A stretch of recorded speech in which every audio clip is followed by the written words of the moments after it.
Could be me. You got a mic on? Is it?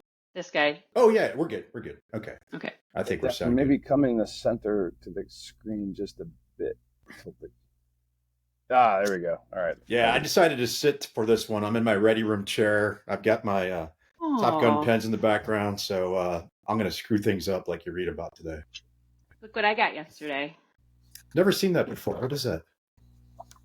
What? You don't? Yeah, the team signed it. I know.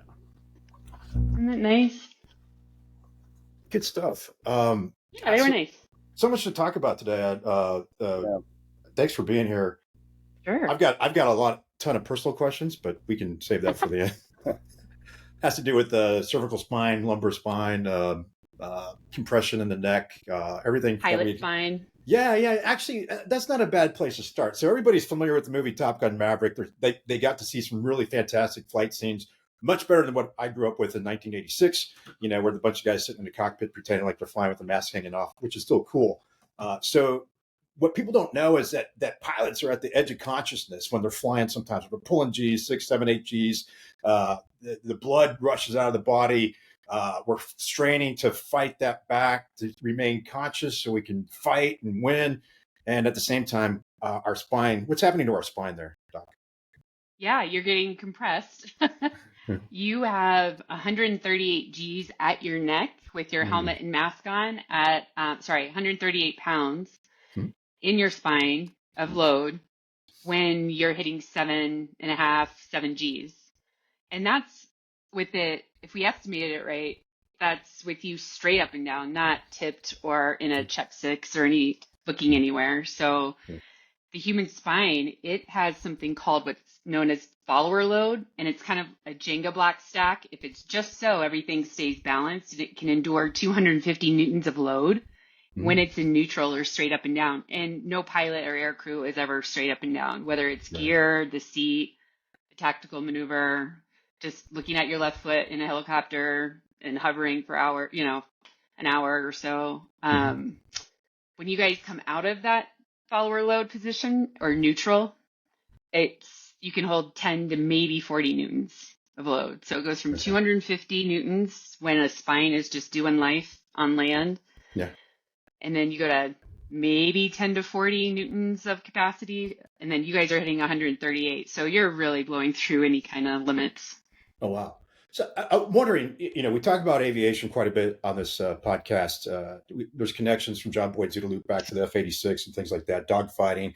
A lot of people associate observer-oriented decide act to the cockpit. We know that's not true. It's actually more about neuroscience, biology, physics, and other things that are out there.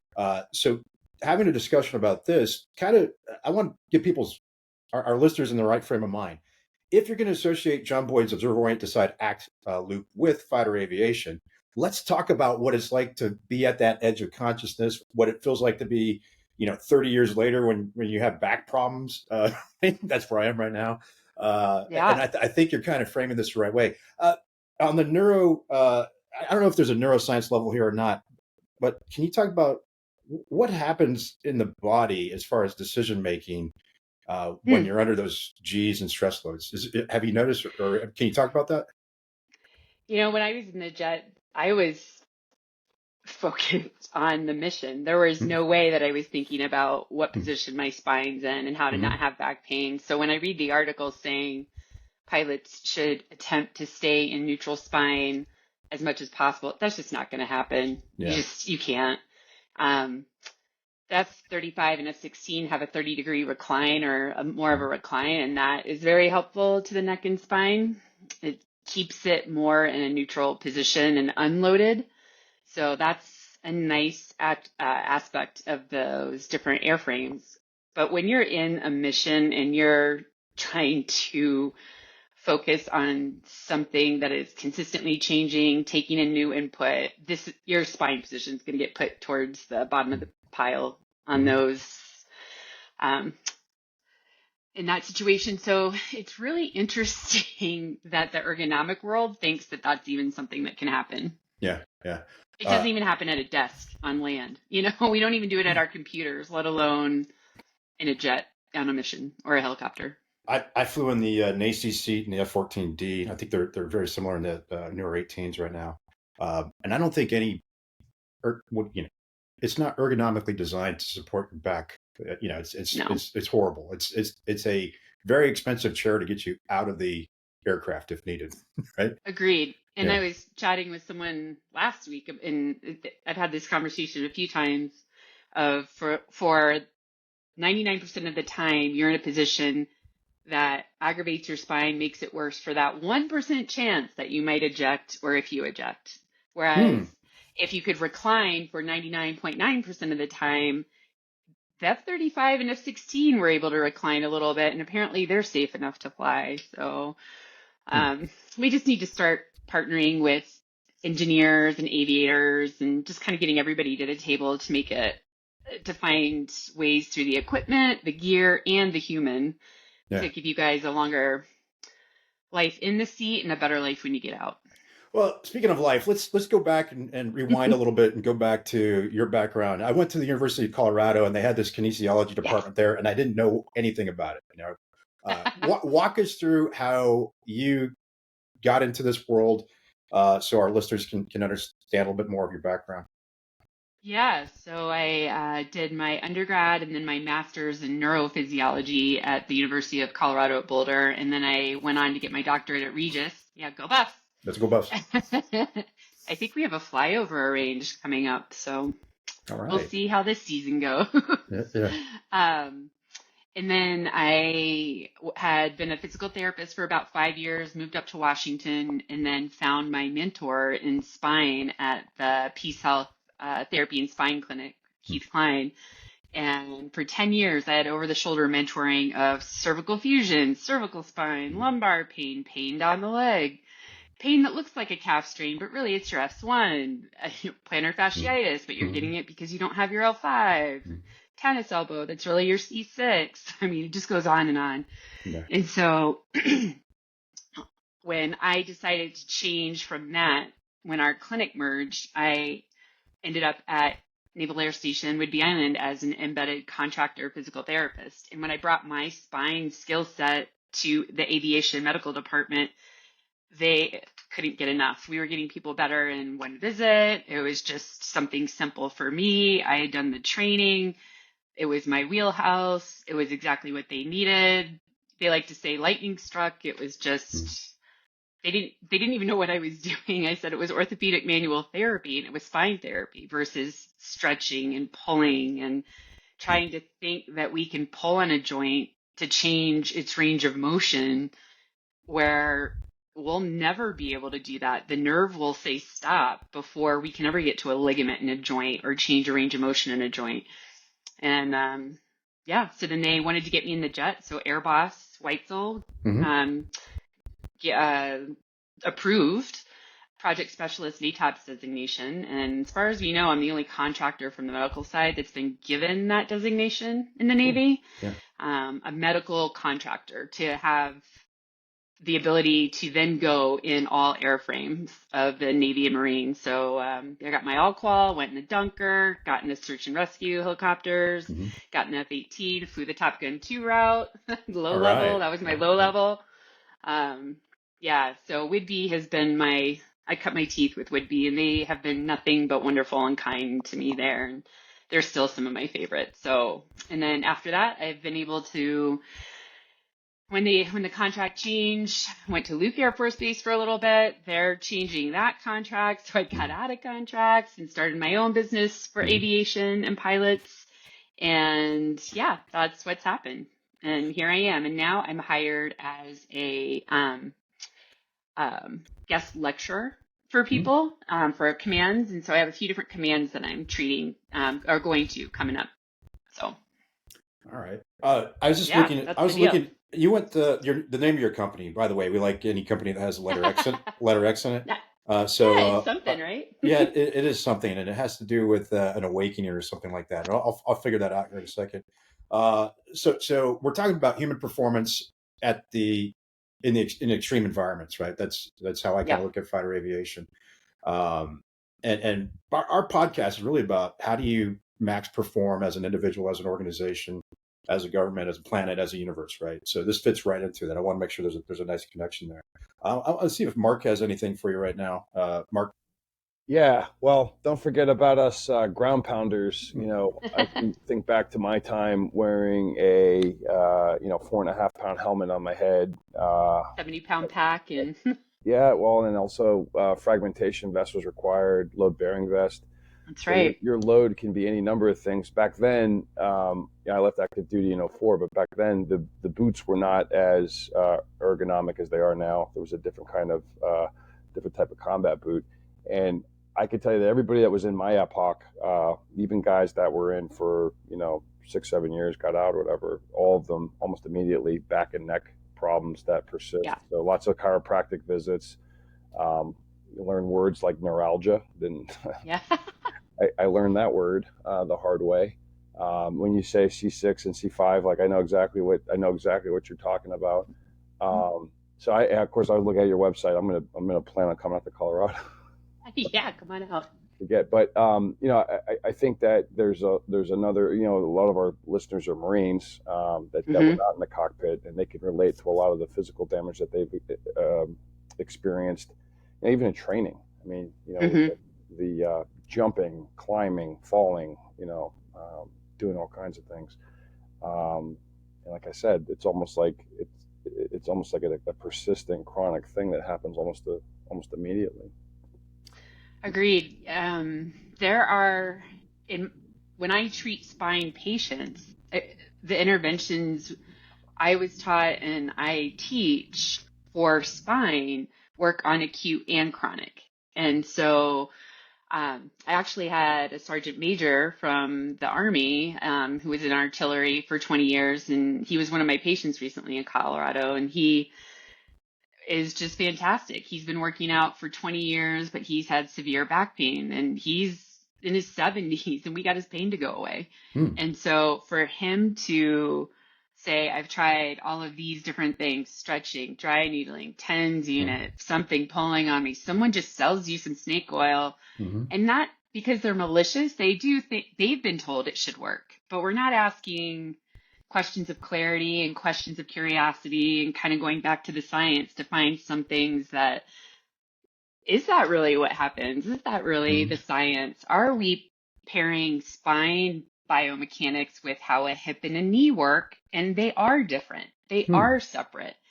So for instance, you talk about neuroscience and human performance. There is a body of research that is over 2 decades old now on don't stretch. And the reason is probably the one I'm most familiar with and I think is preeminent is Thomas Heimberg.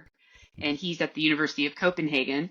He has his PhD and he's been researching the thermodynamics of nerves for over 22 years. So I have my 22 years and his 22 years, and we just can't even do an email without getting curious between us and, oh, tell me more and what's going on. And he has seen that when you pull a nerve, it flatlines. That's why the stretch position feels good. It can't send a pain signal, and it also can't send an action potential to the muscle, which is how we give power to the muscle. The brain fires, goes down the spinal cord, gets sent out the nerve, jumps off the motor end plate in the muscle, and makes it contract. The nerve, after being pulled on, the membrane changes. It does not allow for an action potential to happen after a stretch, and it cannot generate that for up to 40 minutes. So when you stretch, you've made yourself weaker for 40 minutes. That's the guy who's pretty fit, who goes and does a hamstring stretch at command dodgeball and pulls his Achilles or tears his Achilles. Or you go and you do the PRT and you're not great at push-ups, and then you stretch and then you don't have power. The CDC even has an article from 2004 saying, we haven't seen anything really effective about stretching. Other articles show that anything you would do that would change a muscle lasts 5 seconds. Your muscle is meant to contract and be springy. The tension you feel is not muscle, it's nerve. Your nervous system picks up any tension in your body before a muscle ever will. So when people think, oh, I've been stretching and pulling, yeah, nerves don't like it. Hey, Doc, I think you're forgetting something here that's really important. Science is settled, right? So you can't. Yeah, I don't know. Science, who knew? Right. It doesn't change, right? So, okay, this is amazing because this is a new. It kind of is a mind, right? It's an I'm a heretic. Yeah. I'm saying don't stretch. Father of naval medicine tried to get people to take vitamin C for scurvy on the boats. 42 years it took them to Hmm. say, well, maybe he's on to something. Yeah. 42 years to just fight scurvy from something simple. And Mm. then father of hand washing. They were doing Yeah. autopsies, not washing their hands, going to deliver babies, women were dying. That took 50 years to get him to be taken seriously and Yeah. women to not die. And here Yeah. we are giving the science of stretching, and it is mind blowing. And I was there Mhm. when my mentor said, "Why are you stretching the leg?" Well, because that's what I was taught in school. Yeah. Do you And see, like, so again, someone with herniated yeah, discs and yeah. things and neuralgia, periodically? I found that things. I'm a distance swimmer, so I do master, Okay, yeah. and I've also done the barbell program, starting strength, and things like modification of diet, intermittent fasting, and other things. And I've always found like those sort of interventions to be better than anything that was a drug or a pharmaceutical, because what ends up happening, I think, you get reliant on those things. And they address symptoms and they don't get to the core. Is that even chiropractic? I'd love to get your feedback on the chiropractic. Does that make things Oh, better you're or going worse? for it. Yeah. Yeah. So I'll set it up with some science from the spine. So at each vertebrae, there is what we call a facet. A vertebrae to another vertebrae makes a joint in the spine. It forms an opening that the nerve can come out. In that joint and from that spinal nerve root, there's a nerve back to the disc into the muscle at that level.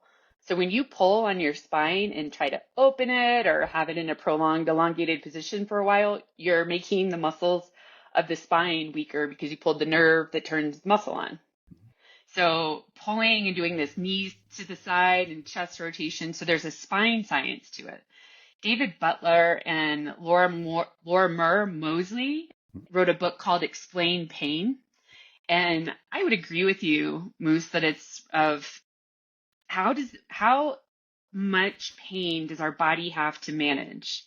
If my brain is constantly in fight or flight or inflammation or stress, or I haven't eaten enough, or my organs aren't able to metabolize things I give it, then yeah, I'm going to have problems at the brain level of just even calming down the system or being able to manage pain.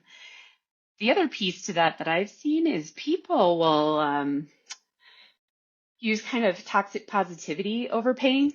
And they'll say, oh, just don't think positive, or, mind over matter. Well, you know what? A disc is a disc is a disc. It hurts. You wouldn't say that to someone with a 3rd-degree burn. You wouldn't say that to someone with their arm cut off. You wouldn't say, so we need to kind of face what hurts well.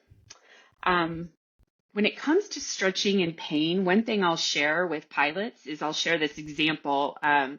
If you have the skin on the back of your hand and you kind of grab it and pull it, we wouldn't say, oh man, my eyeball or my hair feels pulled. Let me stretch it more to get rid of that pinch. We know we need to unload it. We know we need to let it go or put slack in the system. Like, ooh, something's pinched me. I got to shift my weight or move around a little bit. So when you have that skin pull, we all know that more of that to get rid of the tightness won't help. So what we want to do is unload it or slack the system from the side, and you won't feel that pain.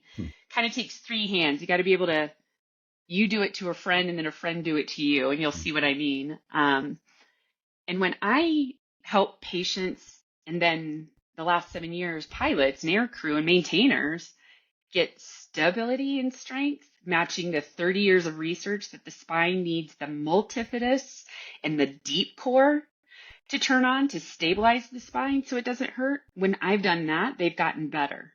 And that's how I was mentored, and that's how I was taught in spine. So when you see people stretching to get rid of back pain, we need to change that paradigm.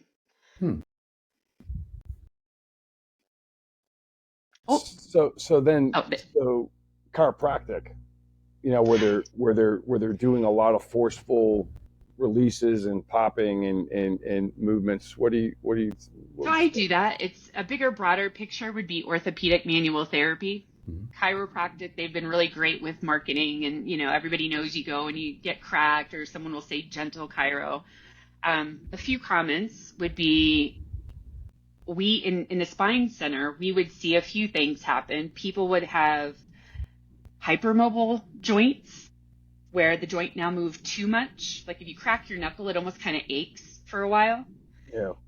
Other things that happen on EMG, there's some research that shows that when you manipulate or get a crack or a cavitation, the nerve at that joint shuts off for 20 minutes, similar to what happens with stretching. And you feel relief, but you get a dopamine release as well. So now you're wanting to crack the neck again, crack the back, crack. If you can crack it where you can self-manipulate, our world would say that joint is hypermobile or you move too much. What that joint really wants is stability, and there may be something that's stiff or not wanting to move on the other side above or below that level. But cracking it without turning on the neurological control of the joint is where you get addicted to the crack, right? And I need to have that crack again and again. Pun intended, right? Yeah. Addicted to the crack. I've been manipulated and it's changed, but it was one time. And it was by a professional, and it was my mentor's mentor. And I was having, in the upper neck, you can get feedback to a lot of the cranial nerves. And this is mind-blowing to medical professionals. It's called trigeminal nucleus symptoms of cervical spine origin. So what the listeners can take home is, if your neck moves over your spinal cord, C4 or above in weird ways, whether it's whiplash, snowboarding fall, slipped on the ice, I was in a jet, that will feed back to the cranial nerve system. And we've seen racing heart, we've seen ocular migraines, wavy eye headaches. Suicide. Trigeminal neuralgia is considered the suicide disease. Trigeminal neuralgia is the nerve here. Yeah. Whereas trigeminal nucleus comes down from the brainstem to C4 in your spinal cord. So the trigeminal nucleus is different from the trigeminal nerve. Oh, okay. Both are horrible. Like you're kind of, I can't tell you how many people have said, thank you, doc, for telling me I'm not crazy. And I said, oh yeah, it's this, it's your C2, 3, or 4, and this is how we're going to get it better. And we're going to give you stability. After you're manipulated, you go back to Cairo. After you're manipulated, you have 60% more blood flow to the midbrain. That's when you want to retrain it and do the human performance piece. Yeah. And then, Ponch, you go back to, human performance. What kind of got all this started was 3 aircrew did BFM at VAQ 132, and I had already trained them in the workshop interventions. They came in, they said, I have neck pain, I have low back pain. And then what I did is I said, okay, if you have neck pain, you want to do these 3 interventions. And they had already been trained, so I was able to stay hands off. We were testing the self-management of their pain after a BFM flight. And then I said, oh, low back pain, try these 3.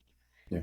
And 5 out of 6 left with 0 out of 10 pain during popcorn time before the debrief. Nice. So one, we turned the muscles back on. We stabilized them. We did not stretch them. We did it quickly, but this also works chronically. And they had more stability to fight what gravity had done on them and undo physics on the spine that happens in the jet during BFM versus, hey, your only option is ergonomics and stay still. Well, that's not going to happen. So what are we doing when you get out of the jet? Yeah. And it works. I had a BFM pilot Key West a few months ago, and we did a online workshop virtually, and I asked him a week later, I said, how you doing? He's like, oh, I'm fantastic. I don't hurt. And I'm doing 3 or 4 flights a day, or 3 flights a day some days. And he's like, I do this and then I do that. And he has his plan. Yeah. And pilots need one session. They just need information because they're so stinking smart. And anybody in the military is familiar with their body. Like my artillery guy at 70, he got better.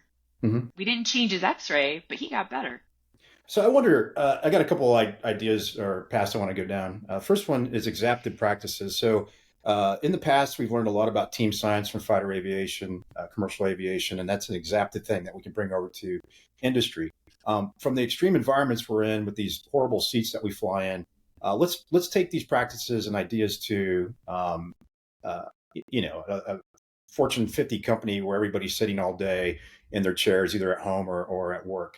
Can you bring these practices over to that environment? Yeah, that's where I started. We Mm-hmm. had the work comp environment up in Washington. We would see um, clients from Boeing, machinists, Mm-hmm. anybody from the refinery. We had two Mm-hmm. refineries close to where I was, actually three.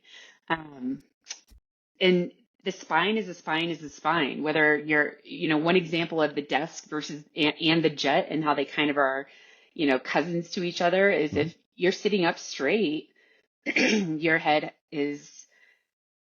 has a relative 12-pound load to your C7 area. If you look down at a screen, whether in the jet, your computer, looking at your phone, that's a 70-pound load to your C7 One more time. exponentially. When you put your head down, right, Yeah, and you're looking at your iPhone, which happens 352 times a day right now. they're Um, calling it text neck. okay. Wow. So we have to realize what the spine wants to happen to it, Mm-hmm. what we have been telling it we're going to give it, and there's a mismatch. And then what our world does to the spine. We were never meant to do, our spine wasn't made for over the handle mountain bike crashes, tack air, check six, hard landings, Yeah. carrying 70 pounds with your head shearing forward. Yeah. The brain and spinal cord are meant to be housed in the skull and spine. Mm-hmm. And then the arms and legs are supposed to do the movement. So, like, I had somebody say, well, what about the women in Africa carrying the big pots on their head? I'm like, right, they're in neutral. Yeah. They can handle 250 newtons. Yeah. Yeah. But the helmets and the Yeah. forward load of a jet, or even a helmet with night vision goggles in a, rotary aircraft, or even at a desk, or in a car, truck drivers, it's the same. I wonder if you can help us explore a few things. So, Veterans Administration claims. So we have a lot of pilots that have gone on to commercial airlines that may not be Yeah. doing their claims. We know that there's a connection to anxiety, depression, PTSD with the spine, with spine injuries. Can you walk us through? Okay, let's say we're talking to former aviators, military officers, or military personnel that are trying to go to a VA claim and try to make a connection back to a back injury or something that happened 20 years ago. What research is out there that can help us do that? Yeah, that is one of my pet projects and passion projects that I'm trying to load up on my website. Articles that they could use for that. And I do try to write Nexus letters and help them with that. I would say a few things. Before you get out, list as much as you can and use the resources of people who are specialized in citing, oh, this, and this. But let's pause on that for a second, because let's talk about this. And you're in the naval environment now, naval aviation environment. Oh, now. yeah. Okay, let's talk about. I wouldn't go to medical. Right. Right. Well, there's many reasons why we want to do that potentially. Right. Okay, so in that culture, and remember, it's been a while since I've been removed from that culture of fighter aviation. It is in your best interest to hide how you feel, right? Or it was years mentally ago. And physically. Mentally right? and physically. We're just right? getting to that mental wellness piece. Right. So I will not go tell a flight surgeon that I have a cold because I want to go fly, right? And this happens all the time. So walk us through what you see in the culture where it's a suppression of medical wellness? Oh, that's all right. That's like part 2. All right. Yeah. So a few things. Real quick, it's an orientation thing, right? Yeah. Like you're oriented to not like real sea story. I had a kidney stone and I just thought my back hurt for days. Yeah, because they cause each other. Yeah, like it's like heart attack. Don't be a wimp. Left arm pain. Like, get out there, Moose. Come on, it's just a kidney. But your back hurts. So what? We ran this week. So what? Just keep going. Yeah. I would say I'll do 30,000 and 10,000 and 500-foot view of your question, because it really is the question, right? It should be, if you serve, it should be presumptive, neck and back pain. There you go. I am not quite sure how we can have presumptive on some things, and we have the articles and research showing that even just 1 or 2 whiplash incidents can change the spine 3, 4, 5, 10, 20 years out. So, at a high level, I think human nature and the safety and the fight or flight of the brain, the amygdala, we all want safety. Mm-hmm. So we will stick with the familiar fear before we do a change. Mm-hmm. Part of that is that we don't trust the care that we would get if we asked for help. So I like to say there's the pain of growth and there's the pain of regret. I'm willing as a pilot to go and get help for my pain because I think I'll grow and get better. Oh, wait, now I get someone who gives me a downshift, ends my career. Now I'm stuck with the pain of regret because I went and got help. That help should be helpful. Mm-hmm. And so what worked with me is I was very familiar with the spine, and we would have flight surgeons say, we have 3 days before this guy has to leave. They need him or they can't do this mission, which then they can't deploy, which then they can't do this. And we did spine care for them and we got them to the mission. And it was cervical pain. It was can't turn my head, can't load my leg, back pain. So the help has to help. So I kind of throw that into the mix. And then I look at the NATOPS waiver guide and for low back pain. I think it's time to look at it again. And anybody I know in NAMI and flight surgeons and AMSOs, they love learning. I teach them a class and they are always reaching out and they're so helpful. But they reach out and then we figure out something that helps. They're not just Googling anything, you know, they're not winging it. They have a subject matter expert they come to for their pilots and aircrew. Yeah. So then when you look at the guide, lumbar pain, for example, says someone will have a positive response to traction. Yet in the research, Dan Rohn, PhD, DPT, doctorate of science, he has 3 doctorates, and he assesses care in military medicine as a physical therapist. And he saw that if you got traction for low back pain, your care escalated and you got worse. You needed a shot. You needed an injection.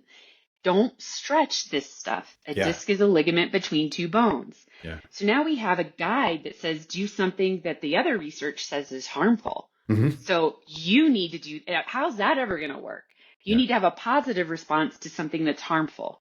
Yeah. And so now I have pilots that, one, I don't blame them. I wouldn't go, I guess the equivalent in the civilian world would be going to HR to complain about a toxic work environment and they fire you. Yeah. Right? Yeah. That's kind of that. Mm-hmm. Yeah. Yeah. So with our pilots, what's come to mind now is that the veterans, those who are out, they're the ones that can advocate for the people still in. Yeah. I'm encouraged by what I'm seeing with the focus on mental wellness. Mm-hmm. What is the difference between me needing a rest after a marathon and me needing a rest or a massage or someone to vent to after a mental marathon? Yeah. Right? Yeah. So why do we put the stigma on it? Mental fitness, physical fitness, we both need rests. We both need recalibration. Right. So I had a pilot recently and he said, what about the blend codes when you have a hard landing, right? 903 and 904. Mm-hmm. And I was like, oh, that's genius. And so what they could do, and what I'm advocating, and I don't know if, the VA would care or listen because they just go by the guide, and the C&P guide. But if your jet had a hard landing, your spine had a hard landing. Okay. Now you can say on March 23rd, 2004, I had a hard landing. Here you go. Yeah. And you could try it, I think. Okay. But the research is clear. So you guys have a harder time. Yeah. So the presumptive care. So a bunch of aviators get out. We don't talk about our backs. We look back at our flight log. There's 500 carrier arrests or 500 landings on aircraft carrier, which is what, 3.5 Gs, 4 Gs every landing, right? Yep. Is that a hard landing, by the way? Ooh, does it pop the blend code? Well, I don't know. You tell me, how many Gs is a hard landing? I was going to ask as a non-aviation guy, I was going to say, isn't every naval landing a hard landing? Yeah. That's what I would say being in the jet and pulling Gs is hard. Like you don't even have to land it, right? Right. So now you have those 400, 500 arrested landings. And I flew the air show in the F-14. So down low, 18 minutes of just max pain and doing that multiple times a day. I'm sure there's nothing wrong with my back, right? No, that's not true.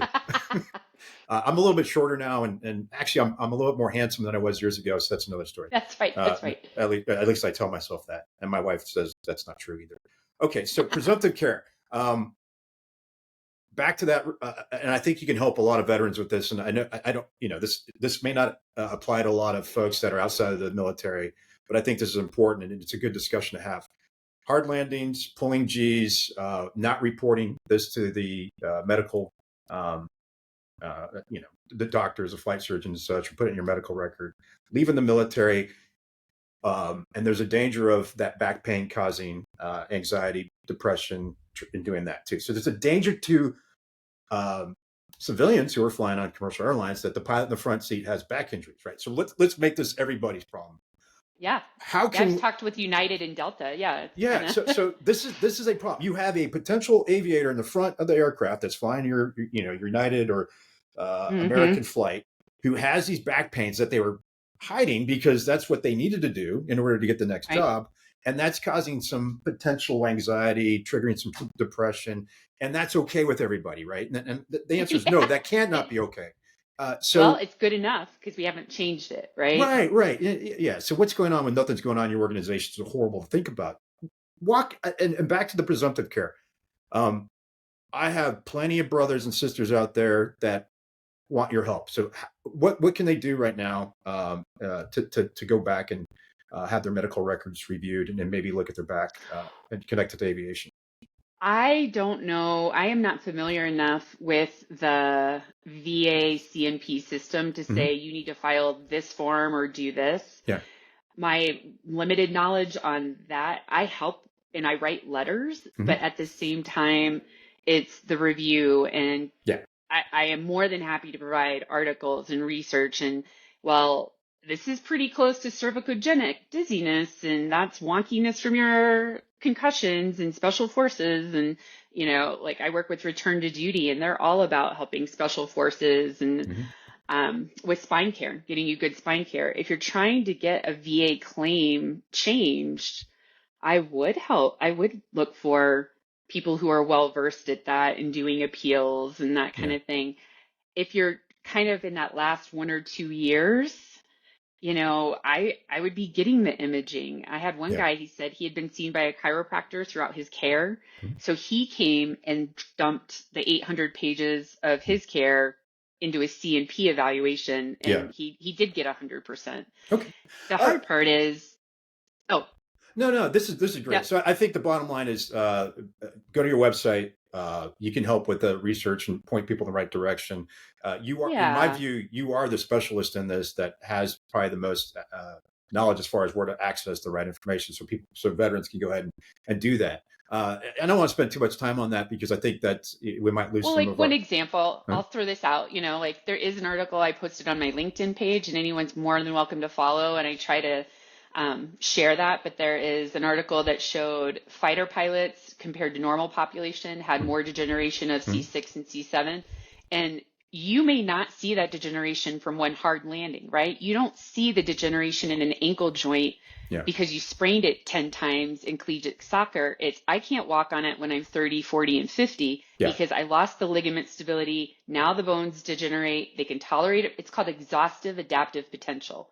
Okay. Earl Petman, who's a fellow in spine, kind of, he and his team coined that. You Yeah. break down over time. Yeah. So to say, oh, it didn't happen right then, like I didn't break my femur, we all know what, a sprain or a tear or a pull that doesn't show up on imaging feels like. And it's just Mm-hmm. kind of coming back to the middle of the table and going, there's a middle reality that we're trying to dismiss. And I think if we can do that, we'll come to something that's beneficial for the service member and that makes sense for military overall, but it also will address retention and livelihood. My pilots leave because they can't help their kid take a bath, or they can't hug and be with their kids, or they can't sit at the baseball game because their leg hurts so bad. That's the retention piece. They're like, I'm getting out. And then Yeah. they go to and then the commercial side. Now my Navy pilots flying for Delta or United, and they're sitting down looking at screens for prolonged periods of time, and they're not supposed to leave the cockpit, Mhm. and they're hurting. Yeah. And you know what? I was Yeah. told it's not the cadre of problem for some commercial aviation companies because Yeah. the pilots still don't report it commercially. Right. And Yeah. so, There's some interesting things happening there with the FAA and access to VA. We could talk about that some other time. There's some ugliness going on there. I want to shift gears a little bit and go towards the mental health. We talk about mental health on the podcast quite a bit. Yeah, It's not a mental health. It's the holistic body. It's everything, right? It's that fitness, right? Right. Mental fitness is what right. I like to say. Right. Yeah. Right. So working out is important for the brain. Eating is important for the brain. Walk us through how important the spine is for the brain, or Oh any connection. boy. Yeah. I really do like Huberman's lab and podcasts. He's great out of Stanford. Time out. We got to talk about AG1 right now. Okay, AG1. You need to go buy AG1. Okay, back to the. Okay, we want to. Yeah. So part of that, your brain. If you didn't have a brain, you wouldn't have pain, and that's David Butler and Laura Mosley. If the brain translates pain, so that's part of it. But at the same time, if you're in fight or flight and you're in your lizard brain and you're constantly looking for safety and seeing if your world is safe, a normal regulated brain scans their environment 6 times a second. One that's in fight or flight or PTSD or stress or high functioning environment, it's 20 times a second. So now you have the brain that can't manage other things, trying to manage safety.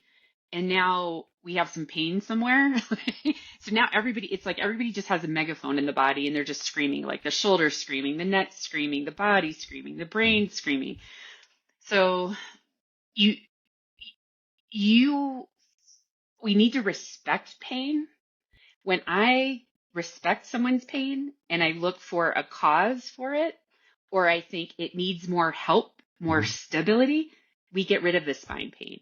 When I dismiss it or I say, nah, maybe you're imagining it, or maybe you're 5 out of 10, it's really 0. I think you just had a stressful day. I have never seen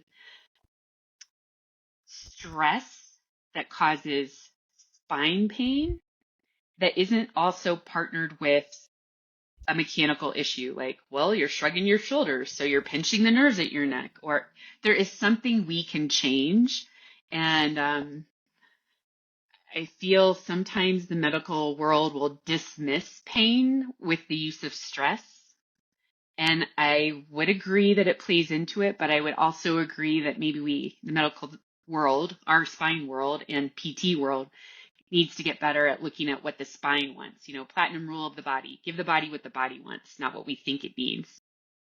I was going to ask, what, we know that there's a lot of suicides that are a direct effect of trauma. Yeah. Of trauma, of seeing horrific things and being on maybe some kind of psychotropic or something like that about psychological impact of what I've observed, what I've witnessed, or what I've experienced. And I'm wondering, I'm sure there's no way to pinpoint exactly, but I'm wondering how many suicides are, or could we assume that many of the suicides are actually related to physical pain that creates problems that was not necessarily something, psychological or PTSD, that was actually something physically impacted me or whoever. And it's the pain they can't take, that pain. And then maybe they get hooked on opiates and maybe they overdose on opiates. We see that a lot. My example is, big answer is if you're told your pain that is unbearable is in your head, the next thing is to get rid of your head or commit suicide, right? That's the answer. If 10 doctors that are supposed to be my specialists, that are supposed to be my source of help say that, what's left? And so I remember in Seattle, I went by a tent city and I saw a gentleman in fatigues in a wheelchair. And I just thought, oh, I get it. I get it now. I get where it's too much. I've tried everything. I've gone to the VA. I've asked for help. And part of that isn't that the VA doesn't care. It's that, for instance, I had a 10-year mentorship with people that were in the research and were inquisitive and had time and weren't off to deployment and weren't off to war. Military, you get out of school, you join, you're in it, this is your career. When do you get the chance to get mentored? Well, now we have the residency. Well, would the person that's teaching you have a chance to get, so just to be fair, it's not everybody gets to do the specialty stuff. And we look for that, Dr. Amen with his interventions for Marines with PTSD, because he does blood flow scans of the brain, is wonderful. let's look at the blood flow of the brain before we start throwing pills at it. Suicide, what is it, 28 veterans a day commit suicide? It's horrible. Yeah, it's between 22 and 44. Yeah, right. Yeah. Like, oh, great. It's too many. So my example that kind of broke me was I had a ensign. He had instant pain on a ship. He was in a squadron. He always had outstanding on his PRT. He was a river rafting guide. And I would watch. He came to me. He was in physical therapy. They had him on a bike. He had cord signs. He was shaking like this. You could see the spinal cord was irritated somewhere. They got him out of aviation medicine. They put him in what I was told. It's kind of what happens is you go to he was in the barracks. He was shaking and stuttering because there was something at his cord, like kind of a syrinx. And he also ended up having Chiari malformation, which is the tonsils of the brain coming through the skull. The brain doesn't like its fluid being cut off or pressure. It will change its function. I was told by doctors that he had anxiety, that when he wasn't anxious, he stopped having difficulty breathing and trying to catch air. When he stopped talking and didn't need air, he didn't need that much air. That wasn't his problem. He was not anxious. He wanted help. A year in the barracks, they wouldn't do humanitarian expedited med board to get him home. His parents lived near Stanford. 2 years later, I get a text from him and he said, "You caught it." The neurologist didn't catch it. It was during COVID. So the neurosurgeon saw his imaging, but didn't see his presentation. He did a phone interview. The neurologist told him it was a conversion disorder because she wasn't familiar with spine. The neurosurgeon at Stanford said, yeah, you have Chiari formation. You have a sac on your spinal cord. It's causing your trouble breathing. At least he had an advocate saying he's not crazy and that here's your medical reason. That doesn't happen for everybody. And that kind of drives my passion with pilots. Like, oh, it's just stress. No, it's not. It's your L5. Do this stuff. No, it's not your C5. The pain down your arm, if you draw down your arm, that's nerve. Don't stretch it. Oh, well, Instagram told me to stretch it. Nope, stop.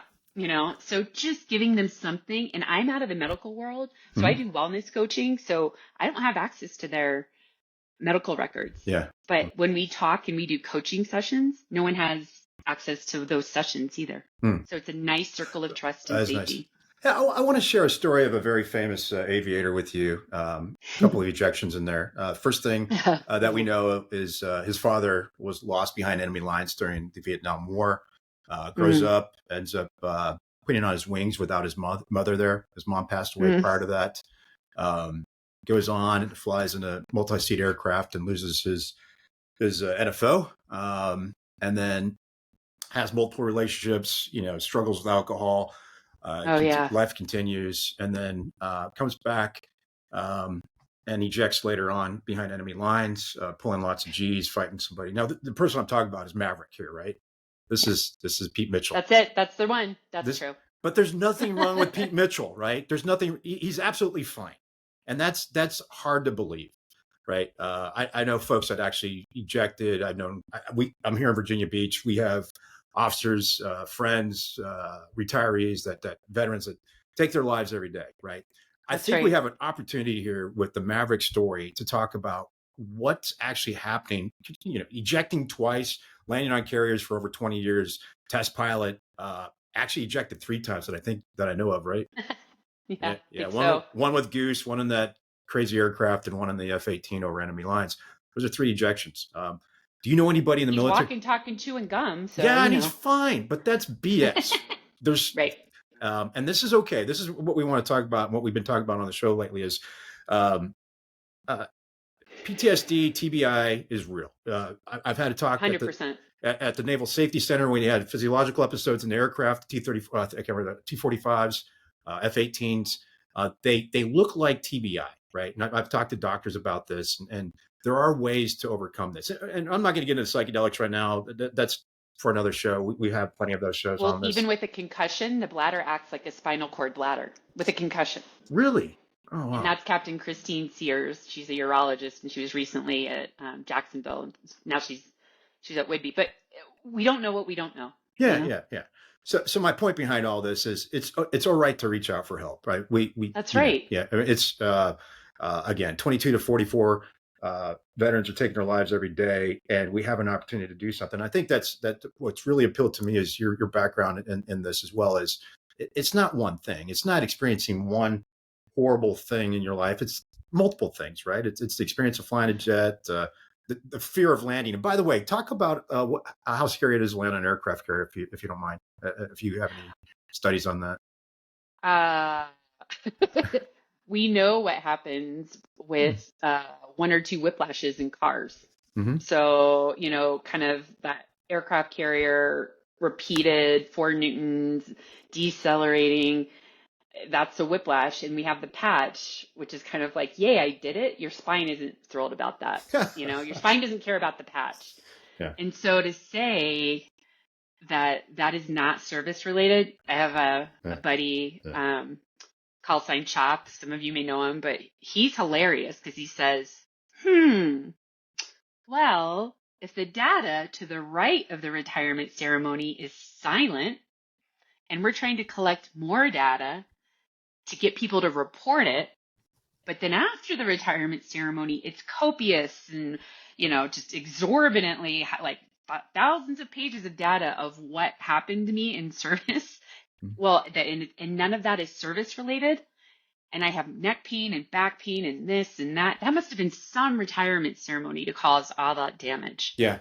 And nothing happened on the carrier and nothing happened in a jet. You can see the load in whiplash research of just sitting slumped, let alone the 4 Gs of a carrier landing, let alone for hours, let alone. So I'm actually working with a group to try to create a model. They've done the hard landing and they've done the ejection out of an ejection seat aircraft of what happens to the spine. They've done it with helmets. This helmet, there's no impact to the spine. This helmet or no helmet, look at what happens, because they've mapped the tension of all the tissues of the spine and all the tissues of the body and the brain. The brain has different densities of tissue, right? Think of it that way. Mm-hmm. So now you're going to have a greater TBI or greater concussion or repeated concussions. Even if you don't hit your head against something, you get the neuronal shearing.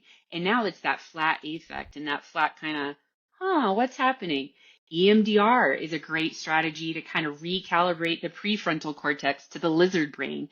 And now they can help mitigate and calibrate each other. There's so many things out there now that are standard of care. I was speaking with a special forces guy, Purple Heart recipient, Bronze Star with Valor, fusion from T12 to S1, replacement for both shoulder replacement surgeries, both sides, and revisions. And he said, EMDR saved my life because his buddies had been in an explosion. And now we're working on his spine pain. But this gentleman is 74 at this point. He's experiencing what happened to him 10, 20, and 30 years ago. So for us to connect the dots and say, these 3 things that are service related are never going to be a problem for the aviator outside of service. Yeah. That's not what we see in the civilian world, but the civilian world doesn't have a dog in that fight, right? Like we have a patient come in, we treat it. Oh, yeah, you have a finding on MRI, where it's almost like the military standard of care is you don't image everything because the image may not show it. Yeah. So that does match. But then you get the VA that's like, I don't see it. There's nothing on imaging. Whoopsie. So in my mind, I'm thinking pay for your own MRI when you enter and pay for your own MRI when you get out and put that on the table. Just save up and do it. I don't know. There's not one answer, and I don't think people are malicious, and we do need to support each other, but we can do better. I will say that we can do better. No, this is fantastic. I Yeah, definitely want to talk to you afterwards. Yeah, same. Yeah, my discs and my neck are just tingling thinking about some of these things. So yeah, and in the last week, I've had 2 MRIs where on my back, shoulder, Wow. and Oh, I spent my time in there meditating. It was awesome. It was really cool for that the reason. hum, man, it gets Uh, everybody, the hum. oh, it's awesome. That when you do it right. So I'm shocked to all the back pain that we have now, or I have now. Putting this helmet on, I wasn't wearing. We wore our MVGs quite a bit. Yeah. The newer helmets, I know Smurf. I don't know if you know his story about ejecting out of an F-18 here off the coast of Norfolk, Virginia Beach. His story is phenomenal. He had the newer helmet on, ejected out, had to escape some sharks, a lot of damage to the body. Recovered from that, went flying again years later, and then had some damage. Couldn't remember the flight he just went on, and we'll grab him on the show. He's I made Oh, friends. I'd love to chat. Yeah, I was just out at Carrier Air Wing 7 and Mhm. working with one, and I love Norfolk and Oceana and Yeah. HSC 5. I love when I can tell aircrew pilots or maintainers, you have what the civilian world looks at as a bad neck, like a C5 or a C6. Mhm. But if we get you stability against the spine, Yeah. you won't have your symptoms. I see the X-ray, I see the MRI, but there's a symptom management strategy Mhm. that does not involve pulling your head and bending it against force. Please Mhm. do not make a double chin. If a PT tells you to do that, you're pulling the skull back on C2. That's kind of a thing to strengthen your deep neck flexors. That's not how it's supposed to be done. Don't pull your head to the side. You will never get down to any joints because your upper trap and nerves will tighten and you're going to Mhm. think you're at the end of your stretch Mhm. before you even change. You just can't do it. Just stop. Stop. Hmm. Stop the madness. I mean, we're learning these things now with with the medical science and research that's available now. I wonder if Yeah. anybody's ever gone back and tried to construct or reconstruct, veterans of World War II, for example, like that died earlier, committed suicide, or died You mean like young. look at what their spine looked like and if Yeah, that like wonder if it wasn't just they're told shell shock or PTSD, that there could have been some kind of physical relation to spine damage or Oh, spine you injury. piqued my interest, Moose. Yeah. That is something I would like to see. I treat enough patients where they say, I was told this 10 years ago. I've been doing it every day. We change it up and we do the spine stuff and they leave without pain. It's like, I've been looking for this for however long and they've been telling me to pull on stuff. And so I would not be, my initial answer is yes, hands down. I bet so. I bet so. Yeah. That's Just a, interesting. Yeah, I just appreciate a, that. just a Wow, history yeah. major's thinking. No, but that's it, right? The hand washing always gets me. Oh, how in the world could we do autopsies in the morning and not wash our hands and deliver babies and maybe a germ would get inside a woman and she would die 2 days after bloodborne pathogen? Yeah. Well, I wonder So, even if there's enough Vietnam vets still around that, because they would do a oh, 12-month tour, of constantly jumping out of helicopters and constantly, you wonder if it's not just the horrific things that they saw or endured or whatever, that there is something to do with well, you're the making spinal me think connection. you're leading me to think it would be great to do a grant and a research project of MRIs and spines of Mhm. Vietnam vets, World War II, TAC air veterans, rotary veterans, artillery, boot pounder veterans, and just get a catalog of spines. Hey, you Now the heard it here problem first is, on No Way Out. yeah, I know. I'm This is like, what we do. We wow, develop move. ideas and think. I mean, I wonder what John Boyd. Think of John Boyd with all the fighter plane hours he had and all the Mhm. maneuvers that he did. What condition his spine. Well, He and died there's of prostate crazy. cancer, but you wonder what his spine was like.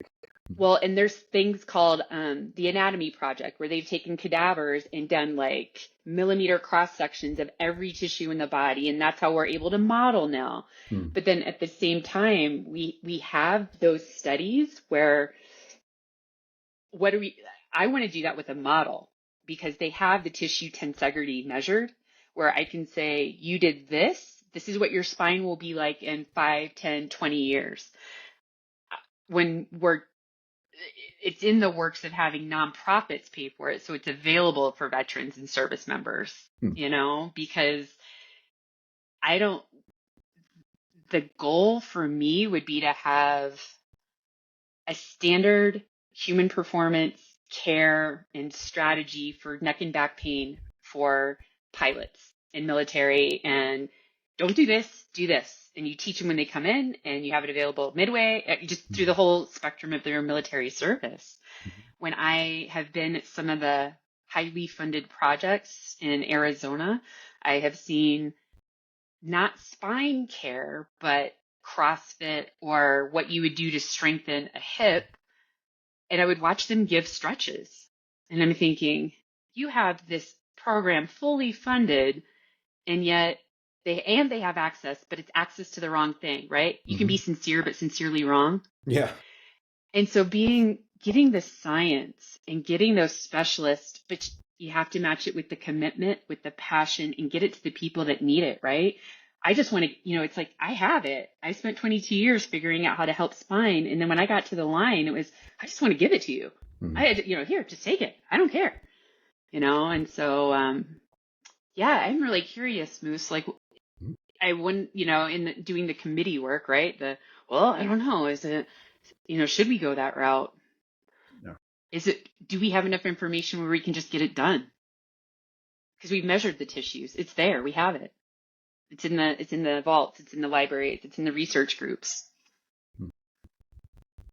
I don't know. That's a good question. And then now you don't think you're crazy when you have neck pain, because Doc Ryan gives you this article that says, yeah, you do have more degeneration at C6 and 7 for your neck than control populations when you're a fighter pilot, rotary pilot.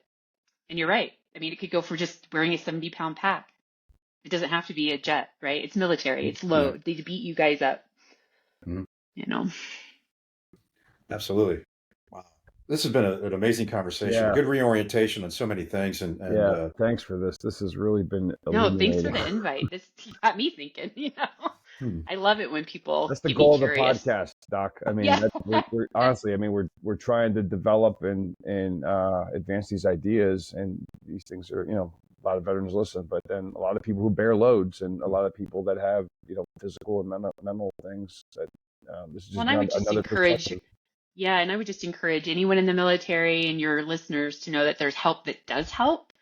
And if your PT has sounded like stretching and pulling and, well, I guess that's about all we can do, there's some other things that I think could be of help. I don't want to be as bold as to promise. Nothing is, I would, you run percentages, right? Like, well, for 75% of people, this should work, and yeah, then there is surgery. But even with surgery, if you don't turn those multifidi muscles back on, you're going to have pain. The surgery makes you able to heal, and it gives you the right mechanics. Like, now you're fused and you're not sliding too much into a nerve or the spinal cord.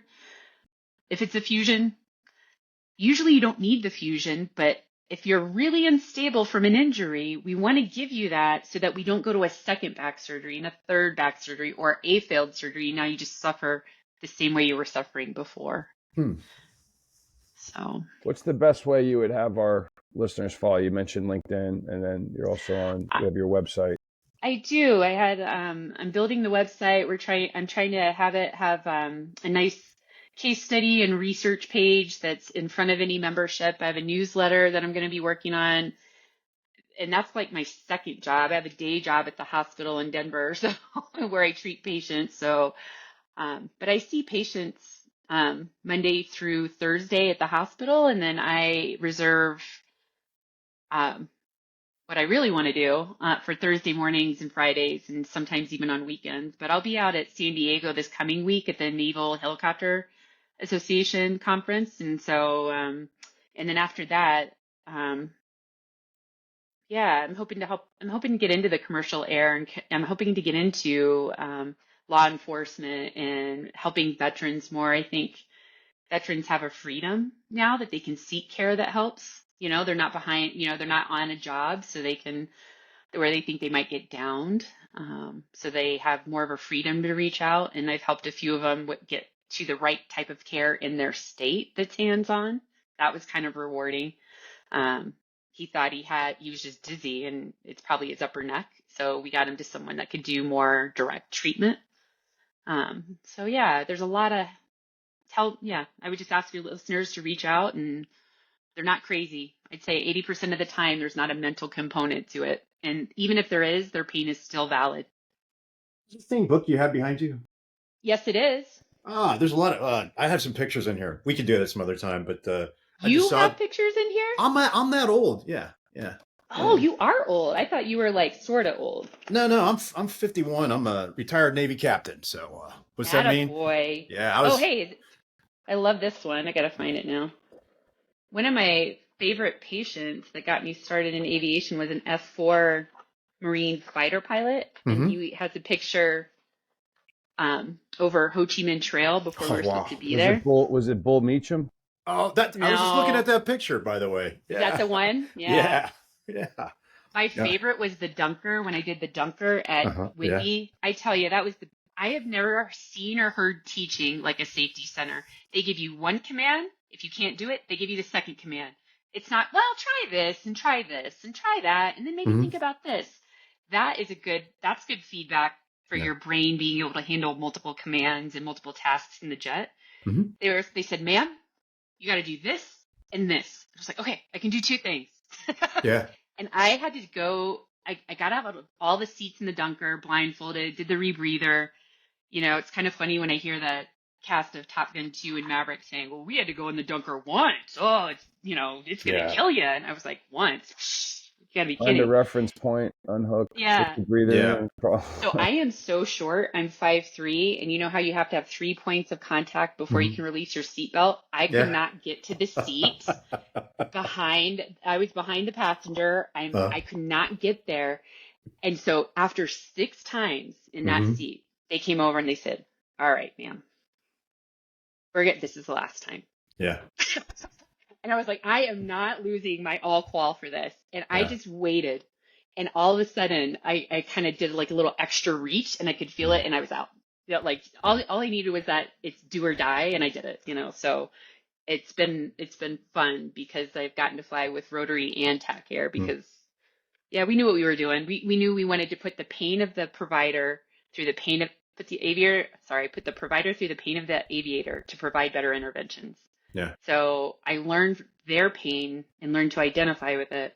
Headache for 3 days in NVGs, sitting in the crew chief seat in the back of the helicopter at Lemoore. Yeah. And we expect people not to do that. If you walk sideways on a sprained ankle, we would all go, oh yeah, I bet that hurt you. Oh, but turning your head for an hour to fly, that cannot be something that would cause pain. I just don't get it. We've learned some phenomenal lessons from naval aviation. Again, going back to team science and things like that. The Naval Safety Center. Seriously, aviation crew resource. T-shirt. Yeah, aviation crew resource management is the foundation of team science, which is pretty powerful. We use that in the flow system. I spent some time at the Naval Safety Center there. Here, that's a good friend from SEAT. Yeah. And the things we were looking at were advancing naval safety with complexity theory, which is really powerful. How do you capture some of these things that are happening in your organization through narrative, through quantitative and qualitative data? So my point behind all this is don't feel bad for what's happening here. I mean, we all signed up for this. We wanted to serve our country, but we're bringing things from our service that are so powerful, including our conversation today, that can be applied to anything, really anything. And that's a key message here. And the same thing with Boyd's work is don't look at it as just some cocktail napkin thing that somebody threw together. It's not that. That's right. It's bigger than that. And that's where we're going with this. But Doc Pohl. It's people. It's people. It's people. People, ideas, you can't put people in a box, right? Right. You can't do it. There's no average human being out there. We know that from ergonomics, right? I love this study of like, they did 5,000 averages, and there's never been an average, for uniforms in the military. It's like, no one fits the average. So fantastic conversation. Pretty amazing. Well, and in SEAT, you mentioned SEAT at CVWP, they put neck and back pain on the ASAP questionnaire, and we had at least 30% of people after every flight had neck and back pain, and that was anonymous and in service. So the articles show 54 to 89% of rotary pilots have pain after every flight. The rotary research is actually a little more meaty and concrete than what we have for TAC Air, but we're getting there. I haven't met a helicopter where I haven't fallen asleep in it. So that's a jet guy. Oh, not fast enough. Oh, It just vibrates. And you're like, I'm gonna fall asleep in here. Yeah, that's me on the planes. Just put me to sleep. Yeah. No, this is amazing. I appreciate your time, Oh, Doc. yeah. Thanks Thank so you much, guys. Doc. All right, we'll keep you on here for a few minutes if you don't mind. Yeah.